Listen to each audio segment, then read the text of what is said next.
बेशर्मी से जो वक्तव्य आ रहे हैं कर्नाटक चुनाव के संबंध में बीजेपी के सबसे बड़े तबकों की तरफ से हमने बड़े स्पष्ट रूप से याचिका और कंप्लेंट की है माननीय गृह मंत्री के विरुद्ध और माननीय मुख्यमंत्री उत्तर प्रदेश। उन्होंने 3-4 वक्तव्य जो हमने अपने रिप्रेजेंटेशन में कोट किए हैं बड़े स्पष्ट रूप से ऐसे स्टेटमेंट्स दिए हैं जो उकसाते हैं, आपसी वैमनस्य फैलाते हैं, पूरी तरह से झूठे हैं। मोदी योगी के चुनाव प्रचार पर लगेगी रोक। कर्नाटका से बड़ी खबर, जहां कांग्रेस पहुंची चुनाव आयोग। मोदी अमित शाह के खिलाफ दर्ज कराई एफआईआर में कहा गया वो उड़ा रहे हैं चुनाव आचार संहिता के धज्जियां। दरअसल बड़ी अपडेट निकल के आई है, कर्नाटका में अमित शाह और योगी के चुनाव प्रचार पर रोक लग सकती है। ऐसा इसलिए क्योंकि कांग्रेस पार्टी अपने बयानों की वजह से जो है वो दंगा करा सकती है। बीजेपी अमित शाह और योगी आदित्यनाथ के बयानों की वजह से दंगा हो सकता है। दरअसल आपको बता दें, अमित शाह ने कहा था कि कांग्रेस पार्टी अगर एक बार फिर से सत्ता में आई तो यहाँ दंगे होंगे सड़कों पे, यहाँ मुसलमान हिंदुओं को मारे काटेंगे, यहाँ पे वो तमाम लोगों पे पीएफआई समेत तमाम जो जितनी भी संगठन को हमारे बीजेपी सरकार में गिरफ्त में लाया गया है उन सबको रिहा कर दिया जाएगा। तो यानी एक तरीके से अलग लेवल पे कांग्रेस को बदनाम करने की, डिफेम करने की कोशिश जो है वो की गई थी।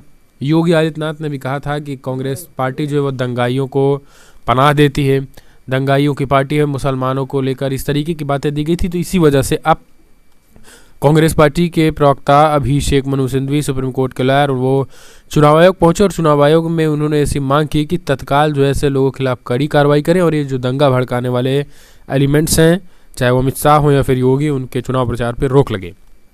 इस पूरे मामले में क्या कुछ कहना है कांग्रेस पार्टी के प्रवक्ता अभिषेक मनु सिंघवी चुनाव आयोग से बाहर निकलने के बाद मीडिया से जो बातचीत की, जरा। एक बेशर्मी से जो वक्तव्य आ रहे हैं कर्नाटक चुनाव के संबंध में बीजेपी के सबसे बड़े तबकों की तरफ से हमने बड़े स्पष्ट रूप से याचिका और कंप्लेंट की है माननीय गृह मंत्री के विरुद्ध और माननीय मुख्यमंत्री उत्तर प्रदेश।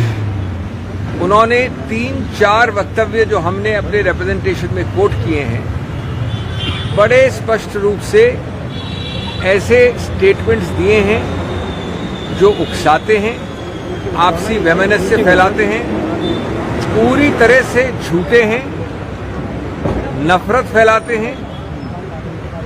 हमारे अनुसार एक में कॉमनवेल्थ राइट्स की तरफ रेफरेंस है, कई और वक्तव्यों में अल्पसंख्यक समुदाय के विषय में संकेतात्मक बड़ा स्पष्ट कहा है और सबसे महत्वपूर्ण कांग्रेस के विरुद्ध साफ झूठे आरोप कि कांग्रेस ने कहा कि अगर हम आएंगे पावर में तो हम रिहा कर देंगे इन सबको, एक बैंड ऑर्गेनाइजेशन के सदस्यों को।